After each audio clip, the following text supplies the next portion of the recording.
Hey everyone, what's up? This is Jax here, and today we are finally returning back to the good old Sound Off series where we go ahead and review music videos and music from all bands. Doesn't matter what genre, doesn't matter what kind of sound. Music is music. Bring the music to my ears, I want to hear it. Speaking of music, today we have our special guest, A Step Ahead, that will be tuning in with us today for a band interview. But we're going to stop here and we're going to go right ahead into getting to know A Step Ahead a little bit better. First things first, once again, thank you guys so much for taking time out of your day to go ahead and meet up with me here. I really appreciate it. Like I said, I've been listening to you guys for many, many years already. It's insane that the fact that you released In It to Win It back in roughly 2011, it's already 2020. It makes me feel even older, which I'm not proud of. But just so we can go ahead and get started. I'm Colin. I play guitar and I do some singing in A Step Ahead. I'm Nick. I'm the main singer. Well, I don't know the main singer. Vocals. I feel like that's not cool. I am the lead singer of the band, so yeah. I'm Mike, play guitar. And I'm Matt, I play bass. As far as your band goes for A Step Ahead, when did you guys actually start, actually creating the band? Was there another direction you guys were originally leaning towards? Was there another direction you guys originally went off with? Because I know In It to Win It and stuff like that, there was more screaming. Kind of want you guys to try to start from old school. Let's build ourselves up to current. Cool, yeah. Well, me and Nick, we're founders of the band. We started the band in 2000, was it late 2008 is our first practices. So you feel old. Yeah, 2008, late 2008, like October 2008 is when I met Nick. I was actually trying to recruit a different member that was in the band at the time to the band I was in, and it was the opposite. He was trying to recruit me into A Step Ahead. So I ended up coming to a practice, and I instantly noticed like the potential for dual vocal with me and Nick, and I felt the chemistry. And so it's like from the first get-go, it was almost like I'm like, all right, I'm playing. So I actually played bass to start in the band. I'd say there was a period of time we started playing shows in 2009, the Clubhouse, which is an iconic venue, and I don't know if you ever went to shows at the Clubhouse in Tempe. Yep. And shows all around the valley. We did stuff with Local Frequency and other stuff like that, with just playing local shows and stuff like that. And then eventually decided to take the band on the road. So we started doing Weekend Warriors around, we would go to Jerome, we go to Prescott, we go to Payson, or Flagstaff, when we come home. And it started off with 3 days, and then we went to 1 week, and then we come home for a few months, then we go out for 2 weeks. Then so we eventually built up, and I booked all the shows. We built a network of just going a little further, and it eventually grew into doing, we traveled 2011 Warped Tour, and then followed the year after that with a full U.S. tour. We went all the way to New York and back. So that I guess that's a progression of our touring and stuff. We put out several EPs in the meantime. Flash forward to now, we had downtime. It was downtime. Now we got a bunch of our ladies pregnant. Yeah, so, I had children, so that pretty much happens. stopped the touring.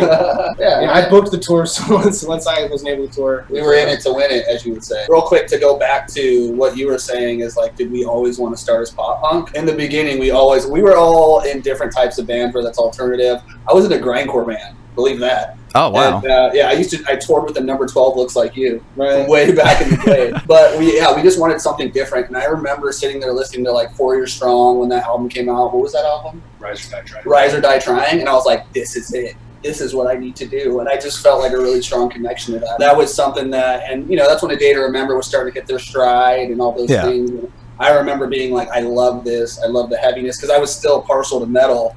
But also, I love Newfound Glory. I love all those pop punk. Like, it was a good time for that era. So we were very focused on that in the beginning when we didn't know what the hell we were doing. So it definitely explains a lot more of the whole screaming parts in certain songs here and there. I realized there wasn't much of that, but I can definitely tell you had a background in metal after hearing the screams at first, because I've heard so many bands try to scream, and I'm sure you guys have as well, and you're like, yeah, I can do better than that. And then eventually you end up hearing it, and you're like, oh, this is actually pretty good. One thing that drew me to A Step Ahead from the beginning was that, like, from the get-go and just rehearsing before we ever played a show, is we wanted to push the elements of pop punk and heavy. It was even crazy. I'm telling you, before our first show even, it was more chaotic. We would do like slamcore breakdowns with like pop punk parts, and eventually we started kind of refining it. And I'd say over the years, we've matured a lot too, and it's came down to like does it need to have a part? You know, we worked with a producer, Curtis Douglas. Huge shout out to Curtis. He did In It to Win It and On. And it came down to more like, what's the part? What's for the part? You know, like we actually remastered In It to Win It and put it out a couple of years ago as a remaster, right? Yeah. But working with him, it opened our eyes, like, you know, to what fits the part. You know, it's like even In It to Win It, we remastered it and we did vocals on it. And it came down to like, we were like, I don't know if we should have screams. And even still, we did chants and it like didn't work. The screams stuck. So like that song, it fit.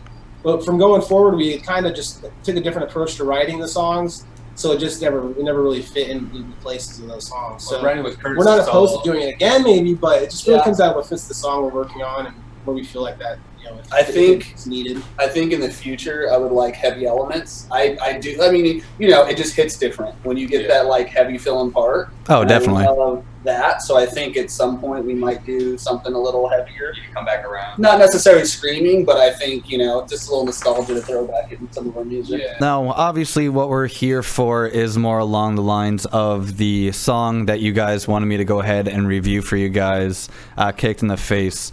Now, after hearing that song, I have a pretty good understanding of what that song might be about. With that being said, though, however, I want to obviously hear your perspective of this song. Where did the original idea of the song come from? Was it just something, because I know a lot of songs that I've made in the past, it kind of just happens. You throw some lyrics over, you start revising. Was there original plan for this song, or did it kind of just end up happening? The writing process starts with rhythms and melodies. So we wrote a vocal melody, and the vocal melody written originally was "You're Like Being Kicked in the Face." Yeah. So that was literally like how the song was written off of that chorus. Yeah, it was like a placeholder. That was literally, and it was like until we find something better to put there, you're like being kicked in the face. That's kind of what stuck. So it was like, all right. And so as we started writing the song, it's literally, that's what really stuck. We didn't come up with anything better. And so the song kind of evolved around that, like being knocked down, you know, and getting back up, you know, and in the end being better. You know, all our songs typically have a positive outlook on things. You know, we're not negative band or anything like that. But I mean, that's kind of what I looked at it as, but it really came from that chorus line, and then the song developed around it, you know. We usually do collaborative writing sessions, so the ideas, while brought to the table from everybody, may have started off in one direction. Oftentimes it evolves into something totally different. Right. Yeah. So, you know, to say that, you know, something happened to one of us and we brought it in and wanted to tell this whole story, unfortunately that's not the case. Pretty much all our songs, we write all of our songs kind of from like not a fictional, but from like a perspective. Well, we try to be relatable is what it is. Right. So what could we do to write about to make it relatable to everybody? You may not know this. It may look like it on camera, but we're no supermodels. So when we write songs, right, I think when we came down to it and we're thinking about it, it's like, we've all had that time in our life where we liked a girl or something, right? And it just didn't turn out how you wanted it, or a guy for that matter. Well, we've all been in relationships that have ended. I would imagine anybody at any point has been in a failed relationship. So whether or not part of life, you know, what we're talking about, it's a relatable concept. So every song we try to write, whether it's Pretty When Kicked in the Face, you know, whatever, we try to write relatable content based on that, based on an idea, whether or not we had a personal story that brought to the table. I got a lot. Wasn't necessarily the case. Yeah. We try to stay along those themes every time we do come up with songs, or we are having writing sessions where we all come in and collab and spitfire lyrics over melodies that we've been working on, things like that. So now, as far as the music video goes, was that something you guys originally had planned out as far as the overall thing, or did the you know, the quote-unquote director go ahead and do that for you guys? So originally, and I'm glad you actually brought it up, so we had a plan to shoot this music video. And we had the director, we had the idea. We had the studio that we were going to use, we had everything. And essentially, actor, actress, we had concept, everything, and it was going to be a really cool concept. What transpired that day was, though, I remember not feeling so good that day when we started recording, and I started getting really hot. It was hot. It was hot. We were in a warehouse that was very, very hot. Yeah. No amount of airflow. It was hot. We were all. Essentially, what ended up happening is I had a panic attack out of nowhere. Like I'd never had a panic attack before, to the point where I was like, I'm gonna pass out. So I had to go to the hospital. They had to check me out and figure it out. The ambulance showed up. Fire truck showed like up. All sorts of stuff. Video halted. middle of the shoot. We're in the middle of shooting. We look over, and there are paramedics coming in the door and going into the side office. And we're like, oh, we should probably stop. I'm like, this is definitely not a part of the video. No. Yeah. Nick is down. But ever since then, I've been like a really big mental health advocate. So dissecting life and trying to, which I can plug right now. I have a clothing company called Rehuman, HREHUMN.com. And it really goes over like mental health. You can donate to different places. So we basically shot it a year later, Right. because of what happened. But We when didn't see Nick for he didn't see me for like 6 or 7 months because I was trying to figure out all the stuff that was going on with me. But after that, you know, we ended up coming back together, and we, you know, used the same director. But we had the concept of, you know, let's just make it fun. We had all the same props. We had a lot of the back end investments already paid for with the props, but the actress actually moved out of state in that time that we had. And so a lot of things just had changed. We had the same director, and we had the props. And so the director basically said, I have a warehouse, I have a place we can shoot this at, or not a warehouse, a studio, a nice studio. And we ended up shooting it there. Yeah, with AC. Which, With AC. side note, we shot the same day Kobe's chopper went down. I'll never forget that. It was the saddest day. I couldn't Yeah. get Oh, out. geez. It was definitely a shocker. We're like really about to roll, about to start shooting. Everyone's phones just started And going off. yeah, we had a TV in the green room, and it's like, yeah, Kobe's dead. It was a shocker for sure, but never forget that. But yeah, we shot the video in one day. Decided to just do performance and have fun, just make fun with it, and just you know, you could tell we had a good time. It was a lot of cleaning up and then making a mess, and then cleaning up and then making a mess. Yeah, it turned out really well. His first take was nailed. Yeah. I mean, honestly, when he came back and we were like, this We'd be is sitting awesome. behind the camera like, we don't need to do Yeah, it. it was great. He did a fantastic job. Yeah, so basically, long story. Before we actually got started here, we started talking a little bit more about bands that are also related to you guys, which is still also really ironic to me too, because my buddy Wade, once again from Knockout Kid, very similar style to you guys as well. I think it's really funny because he's been the one helping me with the voiceovers for the series. He's been the one going ahead, and he allowed me to use, I can't even remember the name on the back of my head, but it's my outro song for all the videos as of right now too. But remember last time talking to him, he remembers you guys very, very well, which clearly you guys made a good impact back in the East Coast too, because all the people he knows and all of his friends and bands, they all know your name. Yeah, That's cool. so cool to it's hear. crazy Yeah. to think, man. Yeah. Well, I think one of the reasons we've stayed together so long as a band in general, like, you know, none of us formed crazy drug habits. Like, I've been friends for years. Yeah, we're like, friends we outside just like the to band. hang out. We just like to enjoy each other's company, and anybody that's we tour with or a band or like that, we bring them into our family, and you know, we hope they do the same, and we just try to have like a good time. Right. And we did spend a couple of really hot, long summers plugging our band super hard. Yeah. Like 120-degree heat for Warped Tour, and I know we made a lot of long-term fans from that. And that was really cool too, man. 2011, we did that with Archaic Clothing. We traveled. wow. I think it was 53 days. 53, yeah. Whew. 53 days. We might have missed a few. You went up to Canada. Yeah, that was wild. Did it all. So Yeah. speaking of that, you mentioned that you guys played Warped Tour more than a handful of times and everything as well. What would you probably say was probably one of the highlighted moments for you when you guys actually went on tour? Any special, like, particular band that you were excited that you got to play, like, the same show with, or just an overall experience? For a show, it was actually here at the Nile in Mesa. It was 4 Years Strong. We opened a show with them, and that show will always be memorable because I had my family there. My mom actually came. Well, my mom's been to a lot of my local shows, but she came, and it was really impressive to her because it was such a packed out show, and we made a lot of long-term Arizona fans from that show too that still to this day say, "Oh, we saw you at 4 Years Strong." Yeah. That was a cool one. On the road, the one memory that comes to mind is that we crossed paths with our good friends Foxy Shazam. Yeah, those are good times too. Yeah. We Fun crossed paths. fact: Foxy Shazam helped us record our first EP. Just thinking back to, like you said, Warped Tour specifically. When we started off on Warped Tour 2011, we weren't really playing. We were just there with Archaic Clothing, but we interacted with every band we possibly could. I think there's a video somewhere on YouTube where we literally went to bands asking them to say something about A Step Ahead. I mean, we talked to Pierre from Simple Plan. Everybody. I mean, A Day to Remember I still was talk to there. him today. Ron Jeremy was Ron Jeremy was I'm going to mention him now. He's got some bad. Oh, right. Yeah. I don't follow the Yeah. Ron Jeremy. He was a little weird when we met him though too. I'm not Oh, gonna that's lie. awesome. That We gave him tour some was merch. that tour was crazy in general though. Just the amount of like Yeah, awesome daily bands and contacts. artists that were there. And I remember being like, fan struck going through catering. And you're like, shit, is Haley Williams behind me right now? I'm not gonna say I do get fan struck a little bit on some bands, but for the most part, like I just want you to be cool. Like if you're a cool person, right? Like so the most memorable moments for me is when I get to tour with a really cool band and you guys just jive real well. Like I love all that. So for me, it's like local bands like the Fair and Debonair, right? Some like of my favorite memories. One of my best buddies going on tour and reading comics and drinking and screaming booze, booze, booze. I knocked out my teeth one show. I think these guys like to make fun of me about that. So the fake. Yeah. The bass still has a chip. I tried my first and only guitar swing ever.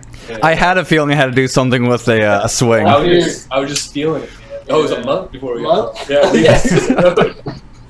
Four locals? Yeah. Four locals? Yeah, I was trying to find my next 4 locals. The whole time. Smell. My friends and family thought I was crazy. Yeah. I've orchestrated all this stuff, I was like the ringleader of the fucking putting it all together and booking it all and like hopping in the van. Usually when we go up for tour, I'd be like, all right, guys, we need like $100 from every member because we need to have something to start with.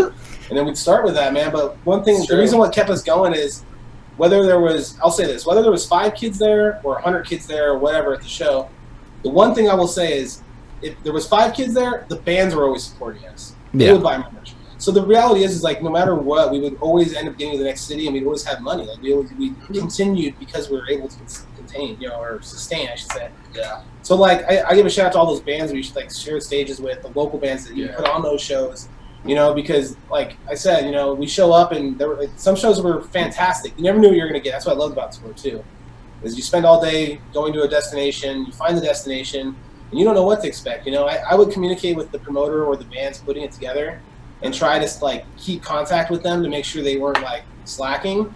But you can only do so much and check on them so much, so you don't know what you're gonna get. Sometimes you get great shows and they were fantastic, and sometimes there were 5 kids, and even when there were 5 kids, we played the same, and we would end up realizing we'd be like, hey, I look at Mike and be like, Mike, dude, we did like 450 in merch tonight. We're gonna be all right today, dude. It was mainly because everybody there supported us. So it's always a huge shout out to the people. It doesn't matter who you are, how many people go to a show. Huge shout out to anyone that goes to a touring band show and buys merch, because that literally is what sustains. Shout out to anybody. For real, man. I mean, it's literally those become like your lifelong fans too. You hang out with them. And, your friends. You go shower at their house. Right. Yeah, and that was another fun part too, was figuring out where you're gonna sit. I would just like to bring up that we started touring when we had to MapQuest and print out directions to places. Mike's phone was the only one that had service because he had Verizon. And I was like, Mike, I need your phone. I can't. My phone's not working. Yeah, that's how it was, man. I got a question for you. Is that allowed? Yeah. Yeah, I mean, any questions you guys got for me too? Yeah, go for it. What do you think of the Machine Gun Kelly, Travis Barker, like Blink song? Have you heard that yet? I tried taking a little listen to it, although I'm not a huge fan of Machine Gun Kelly, but I do love Travis Barker. So I tried listening to it a little bit. It's not my go-to kind of music in general. Obviously, I try to go ahead and get out of my comfort zone, try to explore new possibilities, a wider variety, I should say, of genres. I will say it's not the worst thing I've ever heard. Right. But I mean, I will give credit where credit is due. Yeah, I mean, it's interesting. I give his engineer credit where credit's due. Oh, yeah, definitely. Yeah, was it Feldman? Mm-hmm. So there you go. There you go. I think he's cool doing other things, but I just like, you know when you hear like a true pop punk band and like it just hits you in the feels, you know what I mean? Like I crave that. It's very produced. Yeah, exactly. Because the one thing I have been stuck on was the fact that Mike Herrera from MXPX is now helping out with Goldfinger. I love it. That's cool. That I think is the best thing in the world, because I absolutely love Goldfinger. Obviously been brought up with them since Tony Hawk Pro Skater, and then going more towards like MXPX. The demo comes out tomorrow for Tony Hawk Pro Skater. Really? I know. I'm gonna be playing it for my channel, so I mean, I gotta be doing that. I'm gonna look because I have it too. I have it ready to go. My wife had on that show with like Chip and Joanna Gaines. Was that? They're in Waco, Texas, and they like flip houses or whatever. Oh, okay. And, yeah. Flippers. Oh no, it's what is it called? One of those flip house Yeah, it's one of those on that HGTV channel. Yeah, I it's think I know what you're talking about. And I turned it on, I'm like, that's fucking Mike from MXPX. and they built this whole studio, and on the gold. I know exactly what you're talking about. I remember seeing Mike Herrera post up something about that. I think I saw it. I want to say it was on Twitter or something, since I follow him. I remember seeing him do that, and then I watched the sneak peek preview that he put up, and I'm like, he is the most awkward human being I've ever seen. And he's back. Going back to classic A Step Ahead here. As far as the older music you guys originally wrote and got music videos out for and everything, personally, for each individual one of you, what would you say would be your favorite album as of now? I'm going to say for me, it's going to be All or Nothing, which is our second EP we put out. Because if I'm just talking a step ahead, lyrically, that was the most deep I went personally. That was before we met with Curtis and we kind of took a different writing approach as a collaborative and doing like concepts more or less. There was concepts, but it was more personal. Yeah. There's a song called Against All Odds where I write about a friend who has alcohol problems, and that song's really personal to me. Make Moves Not Excuses is a song about literally that, having friends that are all about talk, not about action. I have Sleeps for the Dead tattooed on my arm, which is basically like live your life to the fullest kind of thing. So for me, All or Nothing was personally, lyrically, hits home for me. I think our first album, Party Hardy, man. And it just brought back so many good memories. We used to party so hard. Nick lived on Hardy Street. In fact, I think everybody in the band but me at the time lived in the same house on Hardy Street. Yeah. In Tempe, so we called it Party Hardy. Yeah. And I think it's like when you first start a band, you're so excited, right? You know what I mean? You're just like, this is it, we're going to do it. And putting your music down for the first time together was a great experience. Yeah, it's a cool new beginning, and I love looking at our progression from the beginning to where we're at now, and it is light years different than we used to be. But it's cool to be able to look back on that first album, which I actually listened to probably like a little bit ago, and I was like, hot damn, we were terrible. My favorites, I joined the band late, so when I first discovered A Step Ahead was when they released the In It to Win It EP, and Mike was 10. Yeah, close enough. And I loved it at the time. The band I was in opened for that CD release show. But then the first EP that we put out that I was a part of was Subtitles. Okay. So, I mean, that to me, obviously, because of that, holds a little bit of weight, just because of the fact that it was my first. I wasn't in the band. Was I in the band? Yeah, you were part of the whole process. Subtitles. Yeah. You know what I remember specifically from Subtitles, actually, that we're bringing it back? Do you guys remember, we were all like, well, I can only speak for me. I was extremely high at the time. I lied. You were, we all were. Yeah, okay. Well, maybe not Matt, because in the band. Do you remember when we were sitting on the couch and this dude threw like a peppermint into a Coke bottle this big from like 100 feet away? I vaguely do, yeah. Do you remember that? And I remember being like really, that's what you remember from the whole. I don't remember that. I'm sorry, I remember being really blown away by that. I was like, man, this is great. Yeah. As many years as I've been in this band, I joined with Colin's favorite. We toured on All or Nothing. That was already recorded and released. Toured on that. Finished college. I moved to Vegas for a few years. So they did In It to Win It, Subtitles, and Failure by Design. When I moved back and rejoined, I was playing shows on Failure by Design. Right. And so I missed it's funny, and I've been in the band, I feel like my whole life. You're like, I was a part of like the recording process of a lot of these songs. So for me, it's all the new stuff, right? So Pretty Wind On is where I kind of had my input and my my influences into the mix. The way Matt came in and out of the band when he moved to Vegas was like literally, he said it right. Like it was like we released an album, we toured that album, he joined, and then he left, and then we worked on a bunch of albums, and he came back. So like Matt's involvement on albums, even though Matt's toured with the band a lot. Like, I think you played a lot of our tour dates. You played with us, but as far as like involvements on the record itself, so it's more. And I've been back in the band since 2015. Right. Yeah. We also haven't put out. I mean, our last EP was a long time ago, so we've been doing singles now. So I've been in the band for 6 years, but like my actually writing on the record has only been with the latest single since Pretty Much. You know, a question you should ask like band members. What's that? Who's your favorite band member and why? Favorite band member and why? Rating each other. Why are you trying to make conflicts, man? Because I'm trying to grow his podcast. or not his. I'm trying to. You're trying to break up the band, bro. Either that or it'll make you guys stronger and closer. Who knows? Maybe. That's why he's not my favorite. Until we know who they are. As far as progression goes, from what I've personally heard from you guys, there is definitely a lot of progression as far as the skills that you guys have as far as all instrument goes.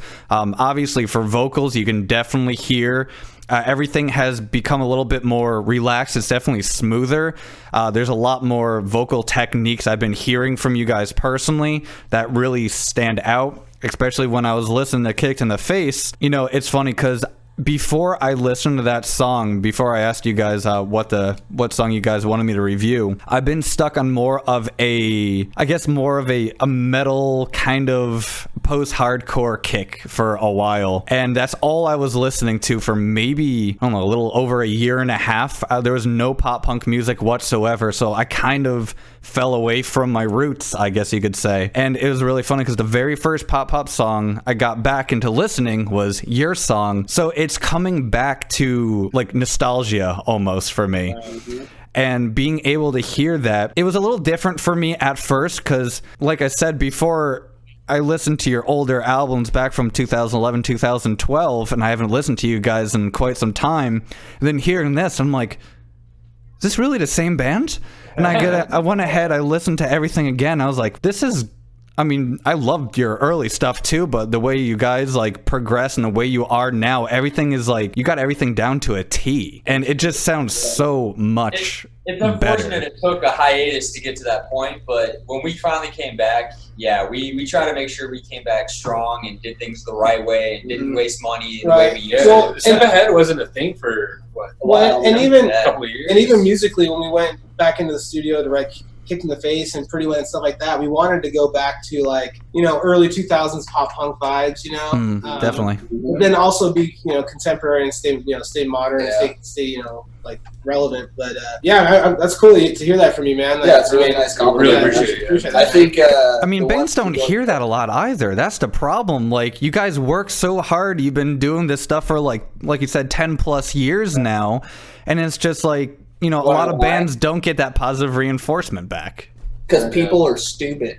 You're not wrong. Let me be honest with you, right? Everything is a trend and things come back around.